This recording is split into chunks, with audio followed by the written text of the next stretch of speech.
शन्नो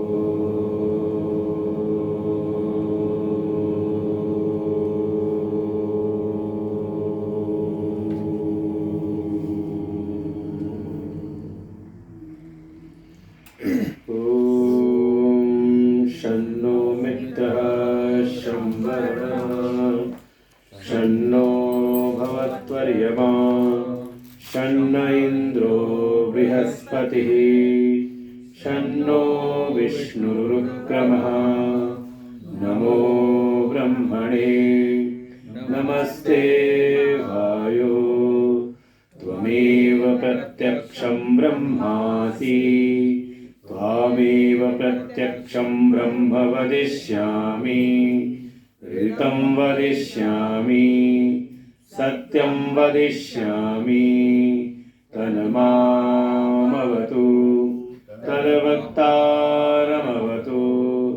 अवतु माम् अवतु वक्तारम् ॐ शान्तिः शान्तिः शान्तिः ॐ सहना भवतु सहनौ भुनक्तु सह वीर्यं करभावहै तेजस्विनावधीतमस्तु मा विद्विषावहै ॐ शान्तिः शान्तिः शान्तिः ॐ यश्छन्दसामऋषभो विश्वरूपः छन्दोभ्योद्धमिता सम्बभूव समेन्द्रो मेधया शृणोतु अमृतस्य देवधारणो भूयासं शरीरं मे विचर्षणं जिह्वा मे मधुमत्तमा कर्णाभ्यां भूरिविश्रुवं ब्रह्मणः कोशोऽसि मेधया पीतः श्रुतं मे गोपाय ॐ शान्तिः शान्तिः शान्तिः ॐ अहं वृक्षस्वरेरिव कीर्तिपृष्ठं गिरेरिव ऊर्ध्वः पवित्रो वाजिनीव स्वपितमस्मि द्रविणपुंसवर्चसं सुमेधा अमृतोक्षितः इति शङ्कोर्वेदानुवचनम् ॐ शान्तिः शान्तिः शान्तिः ॐ पूर्णमदः पूर्णमिदं पूर्णात् पूर्णमुदच्यते पूर्णस्य पूर्णमादाय पूर्णमेवावशिष्यते ॐ शान्तिः शान्तिः शान्तिः ॐ आप्यायन्तु ममाङ्गानि वाक्प्राणचक्षुश्रोत्रमथो बलमिन्द्रियाणि च सर्वाणि सर्वं ब्रह्मोपनिषदम् माहं ब्रह्म निराकुर्याम् मा ब्रह्म निराकरोत् अनिराकरणमस्त्वनिराकरणं मे अस्तु तदात्मनि निर्तेय उपनिषत्सु धर्मा ते मयि सन्तु ते मयि सन्तु ॐ शान्तिः शान्तिः शान्तिः ॐ वाङ्मे मनसि प्रतिष्ठिता मनो मे वाचि प्रतिष्ठितम् आविर्मयेधि वेदस्य आणीस्थ श्रुतं मे मा प्रहासीरनेनाधीतेनाहोरात्रान् सन्दधाम्यऋतं वदिष्यामि सत्यं वदिष्यामि तन्मामवतु तद्वक्तारमवतु अवतु माम् अवतु वक्तारम् अवतु वक्तारम् ॐ शान्तिः शान्तिः शान्तिः शान्तिः। ॐ भद्रं नो अपि वातयमनः। ॐ शान्तिः शान्तिः शान्तिः। ॐ भद्रं कर्णेभिः शृणुयाम देवाः। भद्रं पश्येमाक्षभिर्यत्राः। स्थिरैरङ्गैः तुष्टुवागुंसस्तनूभिः व्यशेम देवहितं यदायुः।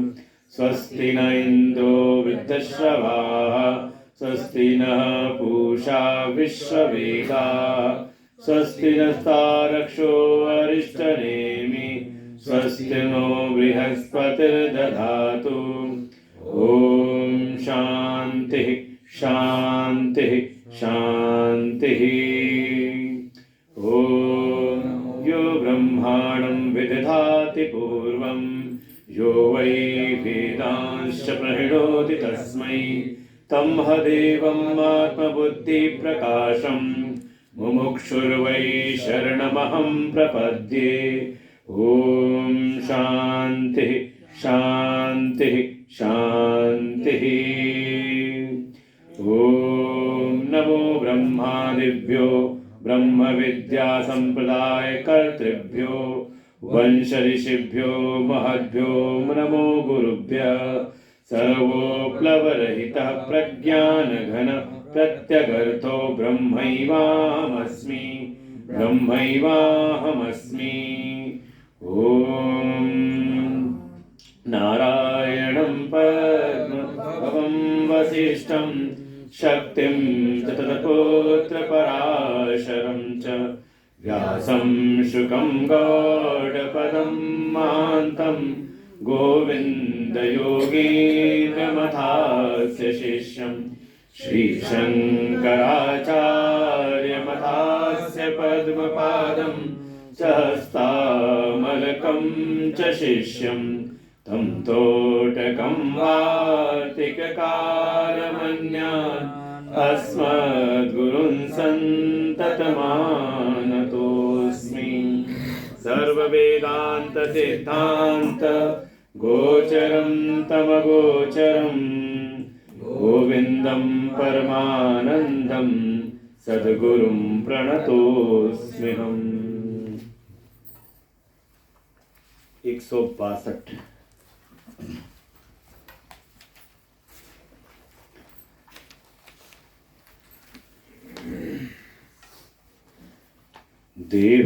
देहोऽहमित्येव जडस्य बुद्धिः देहे च जीवे विदुषस्त्वहं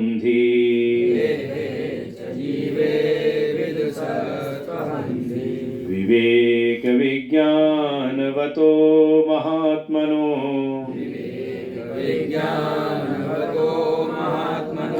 ब्रह्माहमित्येव मति सदात्मनि अत्तात्मबुद्धिं त्यज मूढबुद्धे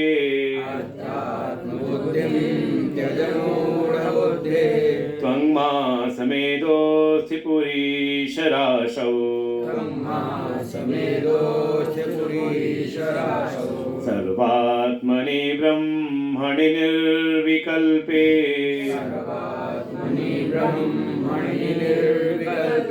कुरुष्व शान्तिं परमां भजस्व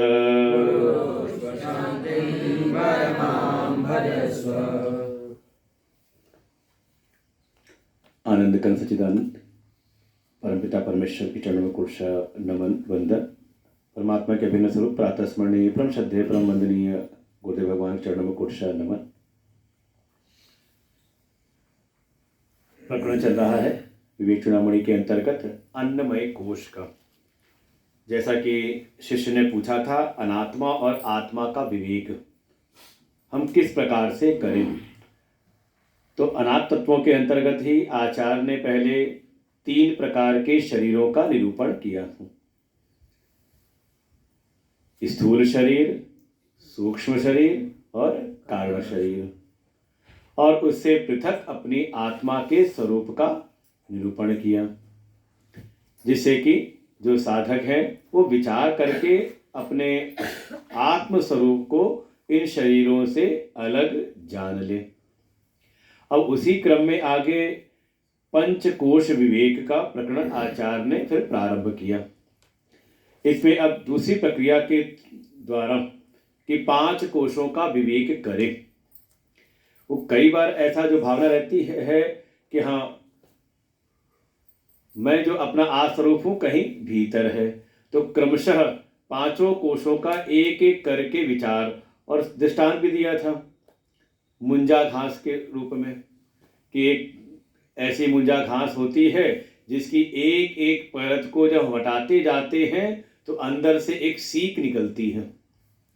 तो ऐसे ही इस उपमा का आधार लेकर के आचार्य कहते हैं ऐसे ही अपने भीतर भी विचार करो कि एक एक कोश, अब कोश कौन सा है वो ध्यान रखेंगे। 3 कोश बताए थे, दूरी नापने वाला नहीं, कोश नहीं है, फिर कोश खजाने वाला कोश नहीं, बल्कि कोश एक खोल के रूप में, अर्थात जो आवरण के रूप में प्रकट हो। तो ऐसे ही आचार्य फिर निरूपण करते हैं, जिसे सबसे पहला ही निरूपण किया अन्नमय कोश नाम से इस प्रकट है, जिस जो अन्नमय हो, और स्पष्ट कह दिया कि ये अन्न के द्वारा ही इसकी उत्पत्ति होती है, अन्न ग्रहण करके ही ये इसका जीवन चलता है, ये जीता है, और अन्न के अभाव में कहा ये इसका नाश हो जाता है।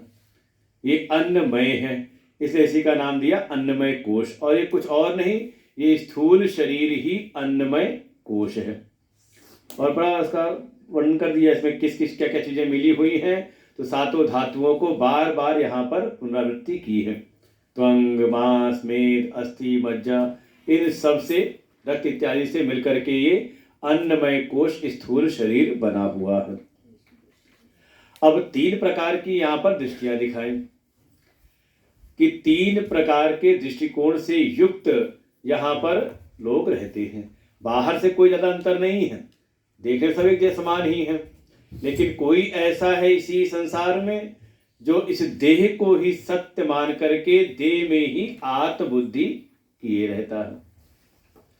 अब जिसके मन में केवल इतनी भावनाओं की खाओ पियो मौज करो, तो वो समझ फिर इसी स्थिति पर है, देहात बुद्धि। भस्मीभूतस् देहो पुनरागमनम कुतः।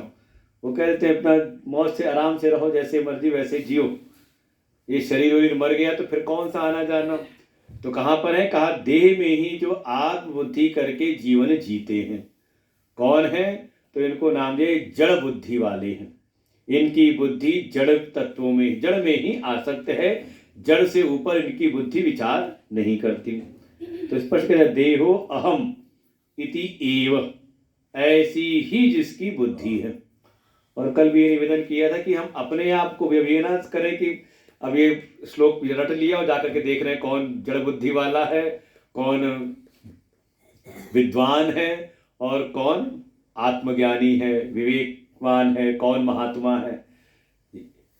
तात्पर्य केवल इतना है कि हम स्वयं को देखें कि हम कितने समय जड़ बुद्धि में जीवन बिता रहे हैं, कितनी देर कितना समय हमारा विद्वत्ता में जा रहा है, और कितना समय हम अपने उस महात्मा वाले स्वरूप में हैं।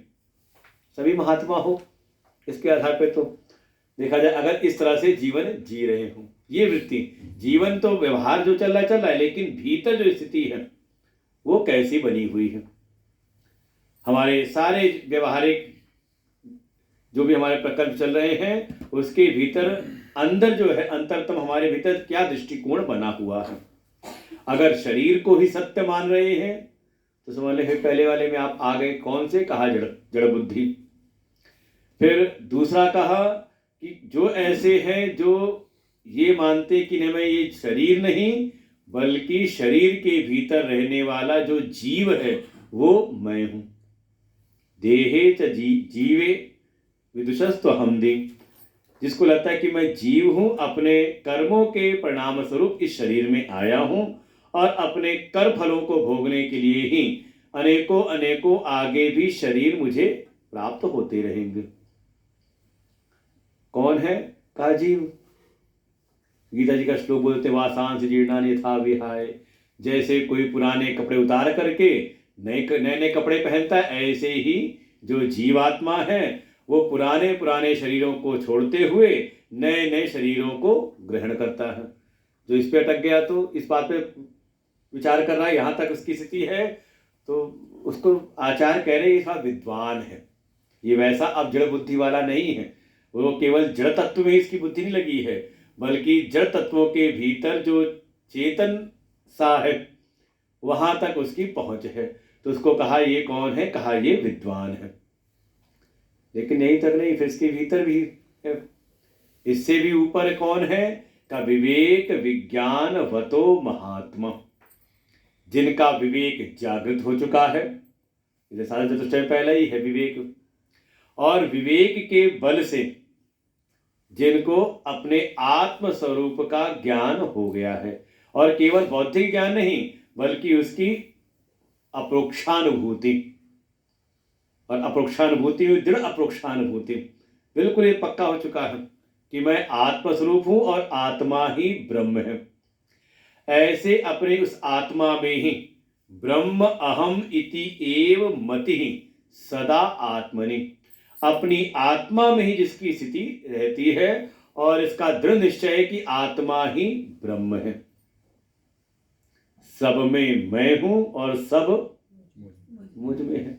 उस परम तत्व के उस विज्ञान में जिसकी बिल्कुल निष्ठा है, ऐसी निष्ठा के साथ चाहे वो भले संसार में व्यवहारिक कार्यों करते हुए दिखाई दे रहा है, लेकिन सब कुछ करते हुए भी नैव किंचित करोमीति युक्तो मन्येत तत्त्ववित्, सब कुछ करते हुए पश्यन् शृण्वन् स्पृशन् जिघ्रन् अश्नन् गच्छन् स्वपन् श्वसन् प्रलपन् विसृजन् गृह्णन् उन्मिषन् निमिषन्नपि।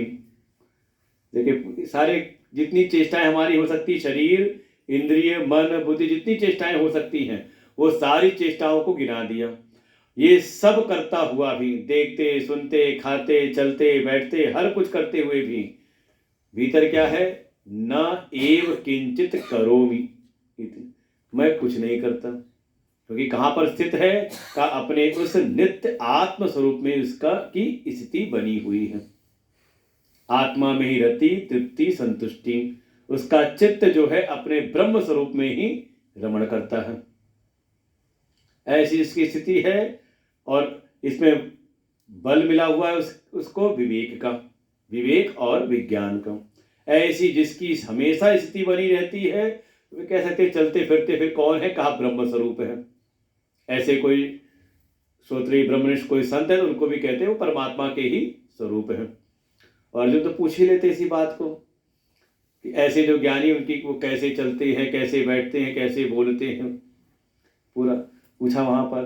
तो उसको आचार्य कह रहे हैं कि ये कौन है? कहा ये, इन्हीं को कहा ये है महात्मा, जिनकी ऐसी निरंतर स्थिति बनी रहती है,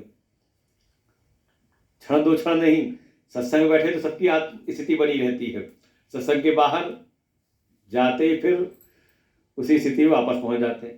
कहा जिनकी निरंतर, और ये होगा धीरे धीरे अभ्यास के द्वारा, बारंबार सुनते सुनते जो उस आत्म तत्व में निष्ठा हो जाती तो ये सहज स्थिति बन जाती है। लेकिन जब तक ये सहज ना हो तब तक हमें प्रयास करते रहना चाहिए। तो ये तीन स्थितियों में हमें स्वयं को अपना आकलन करते रहना है कि हम किस समय किस स्थिति में हैं। कब हम जड़ बुद्धि वाले हम स्वयं हो जाते हैं, कब हम विद्वान हैं, और फिर पहुंचना कहाँ है? कब पहुंचना है? महात्मा ही बनना है सबको, विवेक विज्ञान से युक्त। तो ऐसे तो आगे इसी बात को फिर पुनः फिर जोड़ देते हैं, अत्र आत्मबुद्धि त्यज मूढ़ बुद्धि। अब गुरु जी मान रहे हैं कि हाँ, कि जो सामने बैठे हैं कौन है? अभी विवेक विज्ञान से युक्त अभी नहीं हुए हैं, रह रह करके इनकी जो दृष्टि है वो शरीर पर ही आ जाती है, उसी में कहीं ना कहीं आत्मबुद्धि कर रखा है। देखिए आत्मा शब्द कई बार शरीर के लिए प्रयोग होता है, अगर कोई शरीर को ही आत्मा मान के चल रहा है तो उसके लिए शरीर ही आत्मा है। तो कह रहे इसमें किसमें, तो फिर वही गिनाया है, त्वंग मांस अस्थि मेद अस्थि पुरीश राशव। ये जो सब चीजें हैं, त्वचा मांस हड्डी मेद और इसी के अंदर जो भी मल इत्यादि जो भरा पड़ा हुआ है। तो देखो कई बार ऐसा होता है कि थाली में भोजन रखा हो तो आपसे अलग है कि नहीं? अच्छा वही रोटी दाल चावल हमने खा लिया तो मैं हो गया मैं नहीं हो गया। विचार करके देखें, जब तक वो बाहर, अब वही अन्न से तो ये अन्नमय शरीर बना हुआ है, जब तक अन्न थाली में है तो हमें लगता है वो हमसे अलग है, और वही अन्न ही तो गया भीतर, और अन्न के द्वारा ही ये सारी चीजें बनी, त्वचा मांस मेद अस्थि मज्जा, और साथ में जो अंदर जो मल इत्यादि भरा पड़ा हुआ है, मल की राशि भरी पड़ी हुई है, इन सब में अत आत्म बुद्धिम, इसमें जो आत्म बुद्धि कर ली है। ये ध्यान बना रहे ना कि रोटी चावल बाहर था तब भी मुझसे अलग था, और भीतर आ गया तो भी अलग ही है मुझसे। तो वही कह रहे हैं कि इसमें जो आत्म बुद्धि हो जा रही है, इसको तुम त्याग दो। त्यज मूढ़ बुद्धि, हे मूढ़ बुद्धि, जिसकी बुद्धि अभी मोह से युक्त है, ऐसे मूढ़ बुद्धि अपने को ही कर ले कि हे मूढ़ बुद्धि, इसको तुम त्याग दो। करना कहा, क्या करना है फिर? कहा जो सर्व आत्मा है, आत्मा का स्वरूप है, आत्मा अर्थात सर्वात्मा, भागवत जी में भी आ जाएगा, तस्मात् भारत सर्वात्मा भगवान ईश्वरो हरि। वहां भगवान के स्वरूप को कहा सर्व आत्मा, जो सबकी आत्मा के रूप में है। आत्मा केवल ये नहीं कि मेरी आत्मा, जो आत्मा है वही ब्रह्म है, वही सर्व सारे जगत की आत्मा है। तो उस आत्मा में, सर्वात्मनि, उस आत्मा में जो ब्रह्म स्वरूप है, उस ब्रह्म में जो निर्विकल्प रूप है। भाई विकल्प वहां होगा जहां अनेकों अनेकों भेद होंगे, और जहां कोई भेद होना, अलगाव होना, अलग अलग कुछ है नहीं, तो एक ही है। तो भाई कहीं खाने की ढेर सारी चीजें लगी हों, तब तो आप विचार करोगे ना कि क्या खाऊं क्या ना खाऊं, और ना खाने के लिए केवल एक ही चीज रखी हो तो कहाँ विकल्प? तो जहां जो एक ही है तो वहां पर कोई विकल्प नहीं, तो इसलिए कहा निर्विकल्प स्वरूप। उस निर्विकल्प स्वरूप अपनी आत्मा जो वास्तव में ब्रह्म है, कुरुष्व, उसमें करो। क्या करो? कहा आत्मबुद्धि। जो आत्मबुद्धि अभी तक हम अपने इस अन्नमय शरीर से कर रहे थे, इसको वहां से निकाल करके वास्तव में जो आत्मा है, जो सर्व आत्मा है, जो ब्रह्म है, जो निर्विकल्प स्वरूप है, उस परम तत्व में ही आत्मबुद्धि करो, आत्मभाव करो। न यही अभ्यास करना है। अब ध्यान के समय ये एक युक्ति आपको मिल गई, क्या करना है? बस यही करना है, बार बार मन शरीर में जाए, वहां से निकाल करके अपनी आत्मा में लगाना है। तो परिणाम क्या होगा? परमाम शांतिम भजस्व, और ऐसा करके परम शांति की अनुभूति करो। और देखो ये सब शास्त्रों में भी आएगा, भागवत जी में भी ऐसे ही आएगा।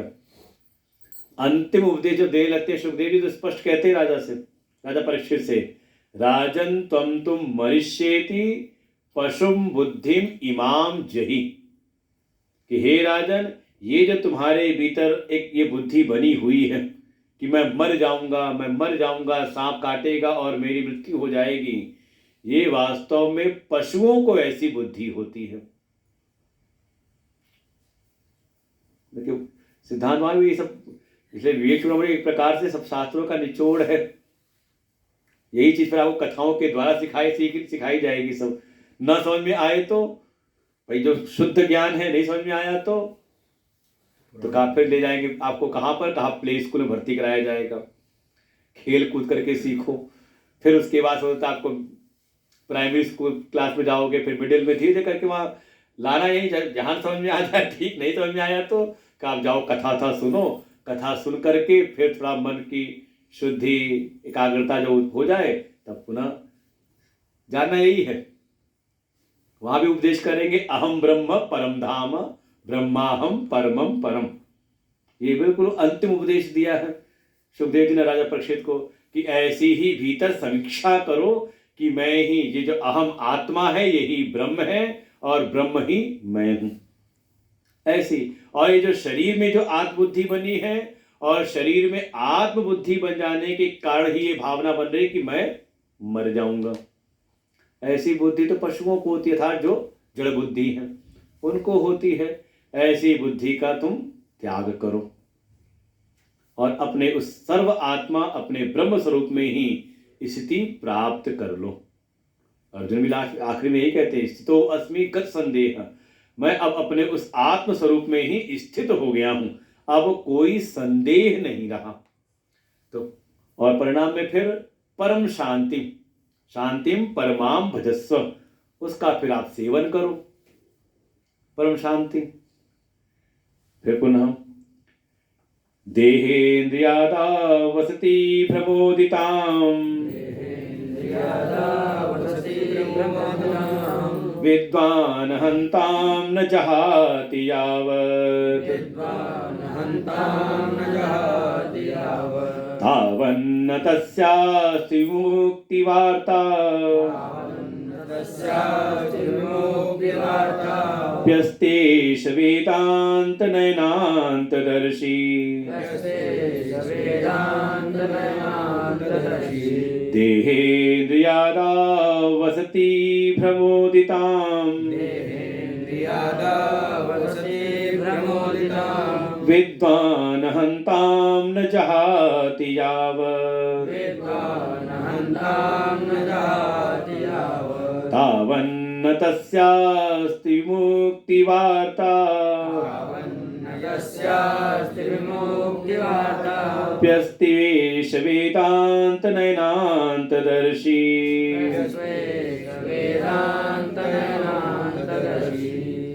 आगे फिर सचेत भी कर रहे हैं यावत, जब तक देह इंद्रिय आदौ, देह इंद्रिय आदि सब जोड़ दिया उसमें, जितने भी सब थे अंग उपांग, इन सब में भ्रमोदिताम, भ्रम से उत्पन्न हुई अहंता, अब नीचे लिखता है अहमता, अहंता मतलब इस देह इंद्रिय आदि में भ्रम के कारण उत्पन्न हुई अहमता, जब तक न जहाती, जब तक,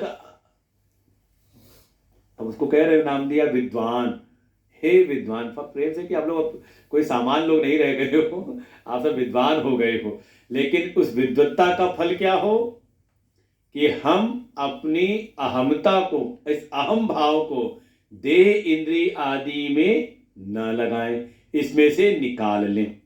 न चाहती, जब तक इसमें से नहीं निकालते, नहीं त्यागते, देह इंद्रिय आदि में अपनी अहमता को नहीं निकालते, तावन, तब तक तस्य अस्ति विमुक्ति वार्ता,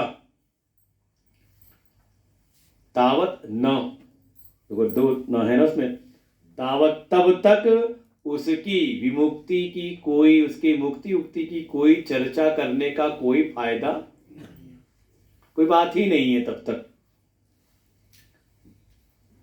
अच्छा कहा नहीं, वो तो बहुत विद्वान है, सारे उपनिषद उन्होंने घोट मारे हैं, सारे उपनिषद, चारों वेद, छौ शास्त्र सब उन्होंने रट लिए हैं, सब उनको याद है। और केवल याद ही नहीं है, उसका व्याख्यान बहुत अच्छा करते हैं, पद का पदार्थ निकालने में बड़े कुशल हैं, एक एक पद की बड़ी सुंदर व्याख्याएं करते हैं, तो उनकी तो मुक्ति हो जाएगी ना। कहा नहीं, भले ये जितने भी जो हैं प्रवचन शास्त्र व्याख्यान में कुशलता, पीछे भी आ चुका है, वाग वैखरी शब्दधरी शास्त्र व्याख्यान कौशलम, ये सब जो जितने भी हैं कि खूब आपको शब्दों का ज्ञान हो गया, शास्त्रों का बिल्कुल अच्छा ज्ञान हो गया, बढ़िया आप युक्ति लगा के अच्छा व्याख्यान कर सकते हैं। सब कुछ करने के बाद भी अगर इस देह इंद्रिय आदि इस अन्नमय कोश में अहमता नहीं मिटी तो ये मुक्ति के साधन नहीं बल्कि ये सब केवल भोग के साधन बन करके रह जाते हैं। भुक्तये न तो मुक्तये, पहले भी कह के आए थे इस बात को। ये ना सोचे कि हाँ सबके कहते मंत्र याद हो जाएंगे उपनिषद के, धड़ाधड़ आत्मा के लक्षण हम बता देंगे, ब्रह्म तत्व का निरूपण करने वाले हो जाएंगे तो मुक्ति हो जाएगी। का ये सब अगर आपको यहां तक ले जाएं, कहां तक कि इस देह आदि में आत्मभाव को मिटा दें, तब तो समझो ये शास्त्र व्याख्यान शास्त्र ज्ञान आपके लिए सार्थक है। पहले श्लोक और भी आया था, अविज्ञाते परे तत्वे शास्त्राधीतिस्तु निष्फला। आपने सारे शास्त्रों को अच्छी प्रकार से आपने श्रवण कर लिया, पढ़ लिया, याद कर लिया, समझ लिया, लेकिन सबके उपरांत भी उस परम तत्व में स्थिति नहीं हुई, उस आत्म तत्व में आपका अवस्थान नहीं हुआ, तो कहा आपका शास्त्र जो अभ्यास है वो हो गया निष्फल। और दूसरी बात और भी है, उस आत्म तत्व में स्थित हो गए तो देह इंद्रिय आदि अन्नमय इत्यादि जो कोश है उनमें से उससे अलग अपनी आत्मा को जान करके उसी में स्थिति प्राप्त हो गई, का आपके लिए शास्त्र अब भी आपके लिए निष्फल हो गए।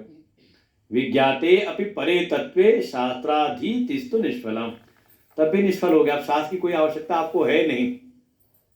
तो ऐसी स्थिति को यहाँ पर कह रहे हैं कि चाहे कोई कितना भी, इसलिए कहा वेदांत नयनांत दर्शी, मतलब वेदांत शास्त्रों का बिल्कुल जिसने अच्छी प्रकार से उसका अनुभव कर लिया, पर अनुभव का तात्पर्य है कि अच्छी प्रकार से उसको उसने समझ लिया है, एक एक पंक्ति का अच्छी प्रकार से युक्त अच्छा व्याख्यान करने में परम कुशल है, वेदांत के समस्त सिद्धांतों को जानने वाला है। लेकिन अभी इस देह इंद्रिय संघात में आत्मबुद्धि नहीं गई, तो कहा उसकी फिर मुक्ति संभव नहीं है। देह इंद्रिय इंद्रिय आदि में जो ये भ्रम से उत्पन्न हुई आत्मबुद्धि है, जब तक ये नहीं जाती, इसलिए अभ्यास यही करना, ध्यान में यही तो अभ्यास है कि बार जो अपने मन को हम स्वयं अपने आप अवलोकन करें कि हमने आत्मभाव कहाँ रखा है, उस शरीर से हम ऊपर उठ पा रहे कि नहीं उठ पा रहे, और बड़ी बाधाएं आती हैं। और कई बार तो ऐसा है कि अभ्यास तो हम कर रहे हैं अपने स्वरूप में स्थित होने का, लेकिन जो नित्य का अभ्यास क्या है कि जब भी हम दिन भर थक हार करके जब लेटते हैं और जैसे ही मन शांत होता है तो मन शांत हुआ तो मन स्वरूप में स्थित नहीं होता, बल्कि रोज के अभ्यास के अनुसार वो फिर चला जाता है नींद में, गर्दन झुकने लगती है, झपकी आने लगती है।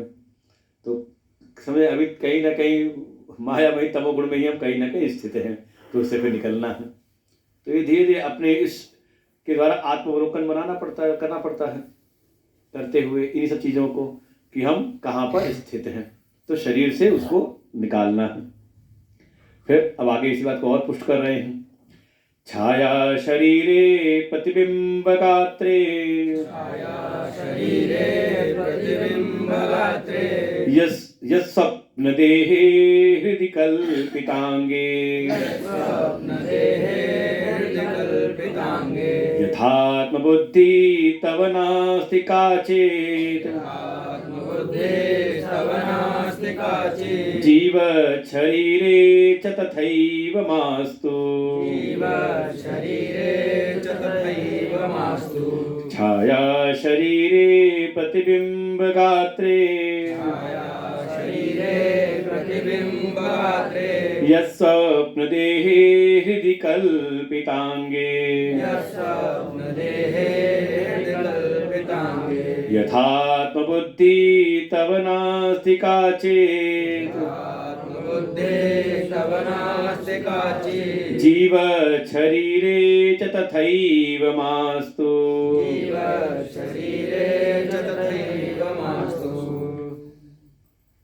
आचार्य फिर कुछ दृष्टांत के माध्यम समझा रहे हैं। देखो, जैसे आपकी परछाई हो, परछाई नाली में चली जाए तो कुछ फर्क पड़ता है आप पर? परछाई पे कोई खड़ा हो जाए तो पैर रख करके खड़ा हो जाए, जहां आपके सिर की परछाई बनी वहां कोई पैर रख के खड़ा हो जाए, कोई फर्क पड़ता है आप पे? तो कहा ऐसे जैसे छाया शरीर में आपकी कहीं छाया पड़ रही है तो मेरी ही, लेकिन उस पर कुछ हो तो हमें कोई फर्क उससे नहीं पड़ता, उसमें हमारी बहुत ज़्यादा आत्मबुद्धि नहीं बनती। फिर कहीं आपका प्रतिबिंब बन रहा हो तो शीशे में, कई बार होता है बगल में घुमा के देख लेते हैं, अच्छा दिखाई दे रहा है, तो जो प्रतिबिंब बन रहा है दर्पण में उसके प्रति, और कई बार शीशा कुछ अलग तरह के हो तो कभी चेहरा खूब मोटा दिखाई देता है, कभी पतला दिखाई देने लगता है। तो ये प्रतिबिंब का जो शरीर है, कहीं आपने देखा कहीं प्रतिबिंब बना तो उसमें बनती है आत्मबुद्धि, मजा ले लेते हैं देख करके, लेकिन आत्मबुद्धि। अच्छा, वही मान लो कोई पशु चला जाए तो कभी करे, कुत्ते को डालते कैसे ऐसे जगह डाल दे जहाँ शीशे लगे हुए हों, वो भौंकने लगेगा खूब, देखेगी दूसरा कोई कुत्ता आ गया है। लेकिन आपको लगता है ऐसा कि हाँ मेरे जैसा कौन आ गया? हाँ, एक फिल्म में दिखाया गया था, वो पलंग पट्टी उसको करता था जहाँ जो दर्पण में जो प्रतिबिंब बन रहा था। तो क्या है, कहा वो पूरे होश में नहीं था, ये कह सकते हैं। तो ऐसे जैसे अपनी छाया में, अपनी परछाई में, अपने प्रतिबिंब में, और तो और स्वप्न देह, स्वप्न में शरीर मिलता है ना, जो सपने सिर काटे कोई, सपने कोई सिर काट रहा था तो सपने भले हो जाए, लेकिन जैसे ही उठे तो अरे सब सपना था, तुरंत एक किनारे हो जाते हैं ना। तो ऐसे ही स्वप्न देह और हृदय कल्पितांगे, और अपने मन में बहुत सारी कल्पना करके कुछ बनने की कोशिश करते हो तो हम ऐसे दिखें, ऐसे दिखें, ऐसे बन जाएं, ऐसे हो जाएं। ऐसे जितने भी आपके जो शरीर हैं, यथा आत्मबुद्धिम न अस्ति काचित, जिस प्रकार से इन शरीरों में, परछाई छाया शरीर, प्रतिबिंब में, स्वप्न के शरीर में, और भी जो जो हम अपनी मन से कल्पनाएं करते हैं अपने लिए कि हमें ऐसा दिखे, हम ऐसा दिखना चाहिए, इन सब में जैसे कभी भी आत्मबुद्धि नहीं होती। उसी प्रकार से जीव शरीरे च तथैव मा अस्तु, तथा एव, उसी प्रकार से ये जो जीवित शरीर है, अन्नमय कोश, स्थूल शरीर, इसमें भी आत्मबुद्धि ना हो, ऐसी स्थिति में हमें पहुंचना है। देहात्मधीरे विनृणाम असिद्ध्याम जन्मादि दुःख प्रभवस्य बीजम् यतस्ततस्तं जहितां प्रयत्नात् त्यक्ते तु चित्तेन पुनर्भवाशा देहात्मधीरेव नृणाम् असद्ध्याम् जन्मादि दुःख प्रभवस्य बीजम् यतस्ततस्त्वं जहितां प्रयत्नात् त्यक्ते तु चित्तेन पुनर्भवाशा।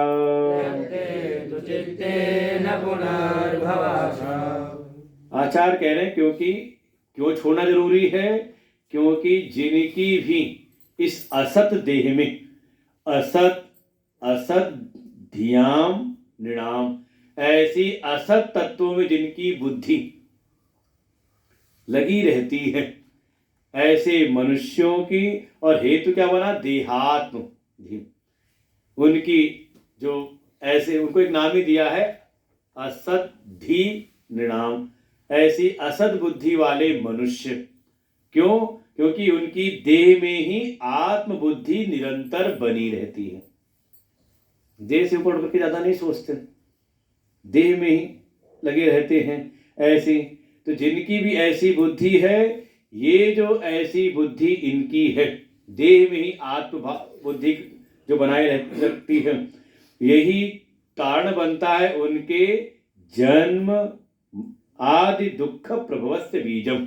यही उनके जन्म मरण और फिर जन्म मरण के बीच में ये जो सुख दुख आदि संस्करण चल रहे हैं, उन सब का यही मूल कारण है।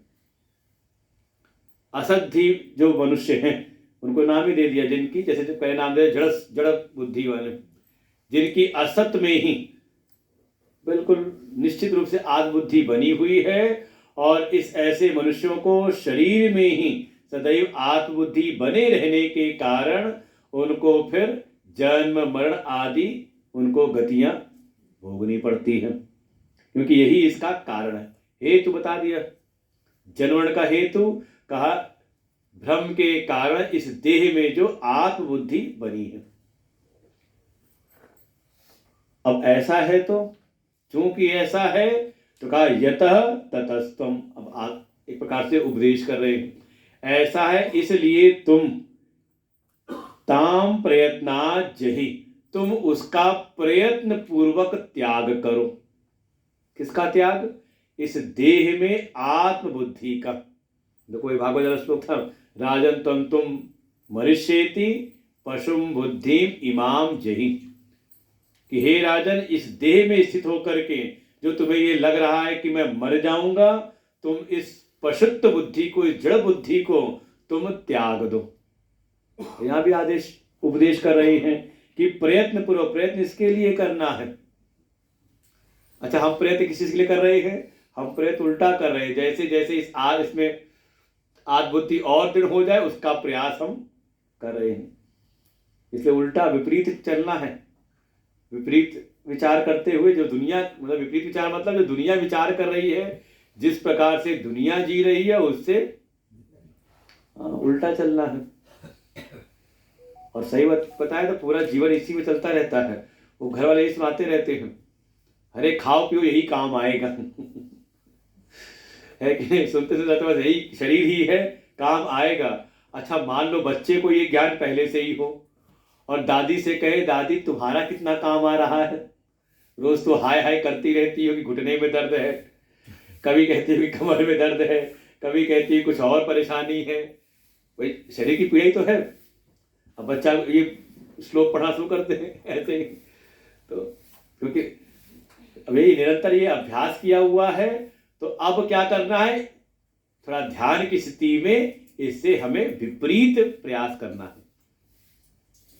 इस देह में जो आत्म बुद्धि बन रही है, इसको प्रयत्न पूर्वक, अब ये नहीं कि घुटना दर्द हुआ तो पैर बदल लिया, ये तो प्रयत्न करना। देखो यही होता है ज्यादातर, जैसे ही लगा हाँ कुछ हो रहा है तो पीठ ढीली कर दी, पैर खोल लिया, पैर हिला लिया। क्या किया आपने? आपने प्रयत्न नहीं किया, प्रयास नहीं किया, लगा सहज हो जाए तो ठीक है, और सहज होता नहीं। समझ रही बात? इसलिए थोड़ा कष्ट भी सहना चाहिए। और स्थिति यही है, जब आप इस तरह से निरंतर अभ्यास करते हैं, प्रयास करते हैं, तो धीरे धीरे वो आपके लिए सहज स्थिति हो जाती है। अब मान लो हम 2 घंटे बैठ जाएं एक आसन में, तो ऐसा ना कि आज कल शुरू किया था आज हो गया, कोई पूरा जीवन लगा दिया उसमें करते करते, तो आज वो सहज स्थिति है एक आसन में बैठे रहना, पीठ सीधी करके। तो ये धीरे धीरे होगा, लेकिन उसके लिए प्रयास, जैसे दुनिया के हर एक चीज के लिए हमने पूरा प्रयत्न किया है, तो आज हमारे लिए वो सहज स्थिति बनी है, एकाएक नहीं। तो ये कह रहे हैं इसके लिए प्रयत्न करना है। किसके लिए? कि ये जो इस शरीर में आत्म बुद्धि बनी है, इसको त्यागने के लिए। और कर त्याग देंगे तो त्यक्ते तो चित्ते न पुनर्भवासा। और जिस दिन ये जो चित्त अंतःकरण की जो ये एक आत्म बुद्धि बनी हुई है, बुद्धि की जो एक आत्मभाव शरीर बना है, जिस क्षण आप इसको त्याग देते हैं, बस उसी क्षण ये जो बार बार जन्मने मरने की जो आशा बनी हुई है, का उसी दिन ये नष्ट हो जाती है। न भव, आपको फिर पुनर्जन्म नहीं होता, पुनर्भव, आप दोबारा फिर उत्पन्न नहीं, शरीर आपका दोबारा उत्पन्न नहीं होता। तो ऐसा इसका प्रयास करना है। तो ये तो हो गया अन्नमय कोश। लगता है कि हाँ, फिर आत्मा क्या है? ये अन्नमय कोश के भीतर, क्योंकि अन्नमय कोश नियम में है, भाई परतंत्र है, लग रहा है किसी के द्वारा ये चलाया जा रहा है। तो कोई इसके भीतर होगा जो इसका होगा नियामक। तो कौन है? तो कोई इसके भीतर कुछ होगा। तो कहते हैं भीतर वाले को भी देख लो। तो अन्नमय कोश, ये बाहर वाला स्थूल शरीर ही अन्नमय कोश है। समझ लें, जो 3 शरीर थे उसमें स्थूल शरीर अन्नमय कोश, और जो सूक्ष्म शरीर है उसमें कई कोश हो जाएंगे। प्राणमय, मनोमय, विज्ञानमय, ये 3 कोश सूक्ष्म शरीर के अंतर्गत ही आ जाएंगे। पहले 3 थे, अब इसी का विस्तार होकर 5 हो जा रहे हैं। तो अब आगे बताते, इसके भी अंतरतम थोड़ा प्रवेश करे। कौन, किसके द्वारा ये नियंत्रित हो रहा है? कर्मेन्द्रियैः पञ्चभिरञ्चितोऽयम्, कर्मेन्द्रियैः पञ्चभिरञ्चितोऽयम्, प्राणो भवेत् प्राणमयस्तु कोशः, प्राणो भवेत् प्राणमयस्तु कोशः, येनात्मवानन्नमयोऽन्नपूर्णः, येनात्मवानन्नमयोऽन्नपूर्णः, येनात्मवान् अन्नमयोऽन्नपूर्णः, येनात्मवानन्नमयोऽन्नपूर्णः, प्रवर्तते सौ सकलक्रियासु, प्रवर्तते सौ सकलक्रियासु, कर्मेन्द्रियैः पञ्चभिरञ्चितोऽयम्, कर्मेन्द्रियैः पञ्चभिरञ्चितोऽयम्, प्राणो भवेत् प्राणमयस्तु कोशः, प्राणो भवेत् प्राणमयस्तु कोशः, येनात्मवान् अन्नमयोऽन्नपूर्णः, येनात्मवान् अन्नमयोऽन्नपूर्णः, प्रवर्तते सौ सकलक्रियासु, प्रवर्तते सौ सकलक्रियासु, नैवात्मापि प्राणमयो वायुविकारो, नैवात्ममेपि प्राणमयो वायुविकारो, गन्ता गन्ता वायुवदन्तर्बहिरेष, गन्ता गन्ता वायुवदन्तर्बहिरेष, यस्मात् किञ्चित् क्वापि न वेत्तिष्ठमनिष्टम्, यस्मात् किञ्चित् क्वापि न वेत्तिष्ठमनिष्टम्, यस्मात् किञ्चित् क्वापि न वेत्तिष्ठमनिष्टम्, यस्मात् किञ्चित् क्वापि न वेत्तिष्ठमनिष्टम्, संवान्यं वा किञ्चन नित्यं परतन्त्रः, संवान्यं वा किञ्चन नित्यं परतन्त्रः, नैवात्मापि प्राणमयो वायुविकारो, नैवात्मापि प्राणमयो वायुविकारो, गन्ता गन्ता वायुवदन्तर्बहिरेष, गन्ता गन्ता वायुवदन्तर्बहिरेष, यस्मात् किञ्चित् क्वापि न वेत्तिष्ठमनिष्टम्, यस्मात् किञ्चित् क्वापि न वेत्तिष्ठमनिष्टम्, संवान्यं वा किञ्चन नित्यं परतन्त्रः, संवान्यं वा किञ्चन नित्यं परतन्त्रः। अब आगे आचार्य प्रकाश डालते हैं कि ये जो 5 कर्म की इंद्रियां हैं, साथ में 5 पंच भी प्राण, 5 प्राण हैं, इनसे युक्त हो करके भवेत प्राणमयस्तु कोश, इनसे मिलकर के प्राणमय कोश बनता है। समझा दे पहले प्राणमय कोश है क्या? 5 कर्मेंद्रियां, वाक पाणी पाद पायु उपस्थ, ये 5 कर्मेंद्रियों के साथ में पंच भी प्राण अंचितम, इन 5 प्राणों से युक्त होकर के प्राणमय कोश होता है। भवेत करता क्या है? का ये जिसके द्वारा ये ही इसको ही आत्म रूप में स्वीकार करके जो अन्नमय कोश है, जो अन्न से बना हुआ, अन्न से ही युक्त है, अन्न से ही पूर्ण है, अन्नपूर्ण प्रवर्तते असौ सकल क्रियासु। ये अन्नमय कोश सारी क्रियाकलापों में प्रवृत्त होता है। कहना चाह रहे हैं कि ये अन्नमय कोश का आत्मा रूप हो जाता है। कहना येन आत्मवान, जिसके द्वारा अन्नमय कोश, जिसको आत्मानों के, इसको अपने आत्म रूप में स्वीकार करके ही भाई प्राणमय प्राण चल रहे हैं तो शरीर सारे काम करता है। प्राण ना चले तो, कोई निश्चेष्ट पड़ा हो तो क्या करते हैं? सबसे पहले लगता है यही देखते होंगे सांस चल रही कि नहीं चल रही। स्थूल को तो यही, सामान्य व्यक्ति तो यही देखेगा कि हाँ सांस चल रही कि नहीं चल रही, और सांस ना चल रही हो तो कहने लगता कुछ गड़बड़ हो गया। तो ऐसा इस प्राणमय कोश से ही आत्मान होकर के ये अन्नमय कोश, सारे अन्नमय कोश, स्थूल शरीर सारे क्रियाकलापों में प्रवृत्त होता है। तो अन्नमय कोश से क्या हो गया? प्राणमय कोश अंतरतम हो गया और अन्नमय कोश से ये सूक्ष्म हो गया। अन्नमय कोश स्थूल है और प्राणमय कोश उसकी अपेक्षा सूक्ष्म हो गया, अंदर हो गया, अंतरतम हो गया। ऐसा प्राणमय कोश को जानना चाहिए कि इस अन्नमय कोश के भीतर कर्मेंद्रिया, अब कर्मेंद्रिया हाथ पैर नहीं, ये तो अंग उपांग है, इसके भीतर जो शक्ति है, वस्तु को ग्रहण करने की शक्ति है, तो कहा ये काम कर रहा है अंग, तो उसको कहा कर्मेंद्री। हो सकता है किसी का हाथ तो हो और हाथ उठता ही ना हो उसका, तो कहते कि ये अंग तो है उसका, लेकिन अंदर वो इंद्रिय उसकी नहीं रही। तो ऐसे जो अंदर है प्राणमय कोश, 5 प्राण जो है, 5 हैं, प्राण अपान व्यान उदान समान, और 5 कर्मेंद्रियां, इनसे संयुक्त होकर के, इनसे युक्त होकर के प्राणमय कोश बनता है। और यही फिर अन्नमय कोश इस स्थूल शरीर को इसकी सारी क्रियाओं में लगाता है। लेकिन इसको भी, ये अन्नमय कोश का तो आत्मा है, आत्मरूप है, उसके अंतरतम है, लेकिन ये शुद्ध आत्मा नहीं है। न एव आत्मा, इसको आत्मा मत समझ लेना कि यही आत्मा है। क्यों?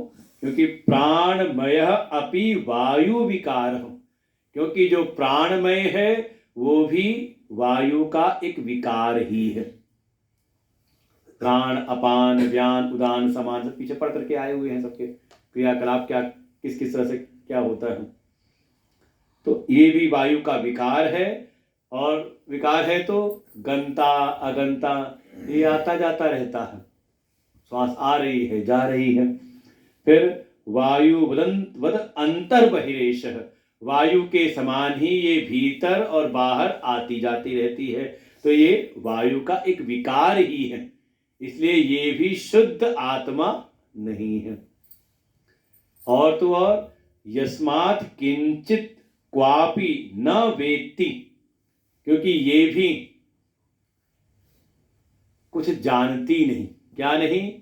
अपना इष्ट और अनिष्ट। अच्छा, वायु को, प्राणवायु को पता रहता है कि हाँ क्या सही है क्या गलत है, कब सांस लेनी कब नहीं लेनी है। और कई बार देखें तो ये मन के अनुसार चलती है। मन आपका बहुत शांत है तो वायु भी सम हो जाएगी, शांत हो जाएगी। और मन आपका थोड़ा विचलित है, विक्षिप्त है, तो श्वास वायु बढ़ जाती है। तो इसको नहीं पता है किस समय कब हो। अच्छा, प्राणायाम करना हो तो स्वतंत्र है वायु, समझ में आप पूरा रेचक तो कर लेते हो, लेकिन जब कुंभक करना हो तो समझ में आता है। भीतर तो अगर आप रोक भी लो, बाहर रोकना हो तो जो उसकी वास्तविक जो प्रक्रिया है प्राणायाम की, जो नियम से करना हो तो बहुत मुश्किल है। अब वो आप भले एक नाक दबा के सांस लो अपनी मर्जी से, थोड़ी देर जब तक रुका रुकी एक करते हैं, लेकिन उसको अगर नियम में लेकर के आओ तो कई सारे ऐसे योगी हैं जो नियम से करते हैं कि श्वास जितने समय ली उसके दुगने समय तक भीतर रोकनी है और उतने ही समय तक उसको धीरे धीरे छोड़ना है। का नहीं होता कई दिन बाद करते करते सजता है ऐसे। तो और सबसे बड़ी बात क्या, ये भी अपना इष्ट अनिष्ट का इसको भी कोई ज्ञान नहीं।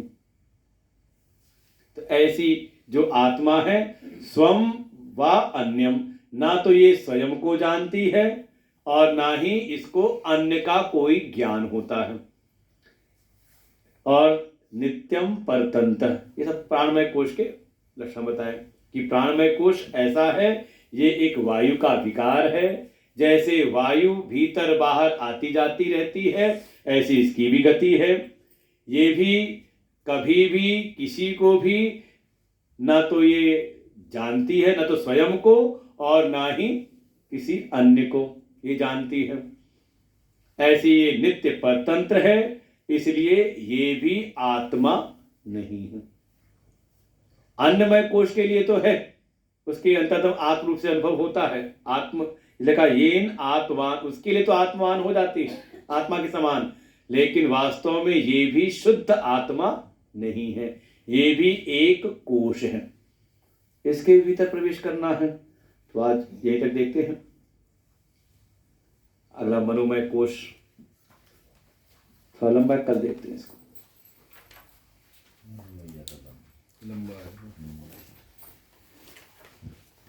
तो क्रमशः एक एक को अन्नमय कोश के भीतर प्राणमय कोश, उसके भीतर आएगा क्रमशः मनोमय कोश, विज्ञानमय कोश, आनंदमय कोश, और उन सब से विलक्षण उन सब का जो अधिष्ठान है अपना आत्मस्वरूप। तो क्रमशः हमें आगे बढ़ना, तो ध्यान के लिए प्रवेश करते हैं।